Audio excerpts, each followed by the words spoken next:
You're heading to New York this week where you're being honored. Tell us about the TRIO Award and the recognition that you're receiving. The TRIO Award is a national award that's given out from the Council on Opportunity and Education.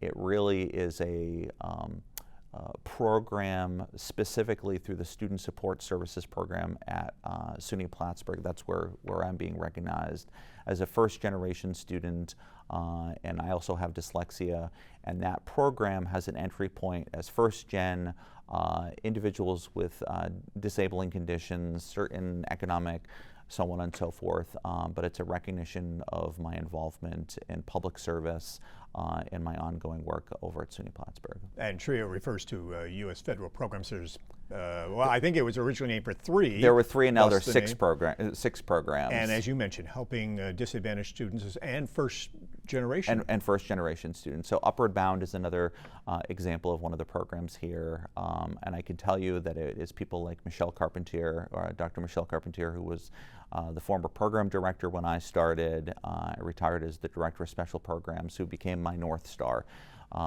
Really provided many opportunities. It also helped support me with some scholarship money, the academic success, and I'm very humbled to be among 5 other recipients this year. The 2024 Battle of Plattsburgh commemoration is happening this weekend. All the memorial services have been taking place this week, along with the parade in the city on Saturday. Meantime, the town is moving ahead with its Battlefield Memorial Gateway project honoring veterans.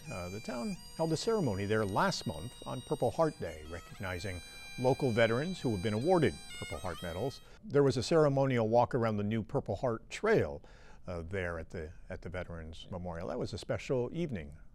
It really was a special evening. The town of Plattsburgh in 2017-18, we became the first Purple Heart town in the North Country. And we've always wanted to take every opportunity for us to express our deepest appreciation for our hometown heroes. And to be able to have that ceremony to remind people that we're building this space for our veterans.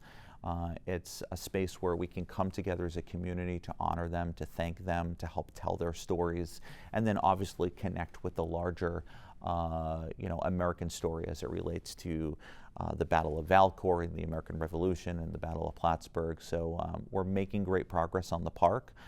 We're still actively fundraising. We're always telling people, if you're a civic organization or a business that wants to get involved, reach out to us. We'd love to partner with you. You're in phase 2 right now. We're in phase 2. In fact, we actually are applying for a very significant federal grant that would help put some jet fuel into the project, but we are still in the progress phase of we should be able to meet our goals for 2026 as it relates to the 250th anniversary of our nation. So, but we still need more people to lean in and make some donations. And you are hoping to possibly include a phase 3 down the road that would renovate the docks down on Lake Champlain and have tour boats to take visitors out to primarily Crab Island to visit the memorials out there? That's correct. So much of the inspiration for the inland portion of the park actually was driven by the fact that John Rock and members of the American Legion through 1619 raised the flag again on Crab Island, and also folks like Roger Harwood, who have been caretakers for that island for so many years. And we've been championing the cause for many years, is that we need the state to get involved to help maintain that island. So, we're hoping that this park will help people better understand the importance of the island, but it will also elevate its prominence with the state so that we can get the resources that are necessary. And you talk about Roger Harwood. We did a profile of him just a few weeks back. He and another veteran really have been taking care of that island for a number of years. The hope is that the state, but DEC and Parks may eventually step up and provide crews that will oversee and maintain the island? Yeah, that's what we're hoping. And the other part to it is once we get into phase 3 with the Battlefield Memorial Gateway, if we can get those docks in there, I think it's only about a quarter mile from the jetties over to the island. So it could be pretty easy to put, a docent or, work group together that could help it, kind of like what we do with Adopt a Highways. What we need is the state to help identify some resources to be able to get people over to the island regularly and some equipment, but it would be very helpful for DEC, parks, and other agencies, the state to get involved. Michael Cashman, as always, thank you very much for your time. We appreciate it. Thanks for having me.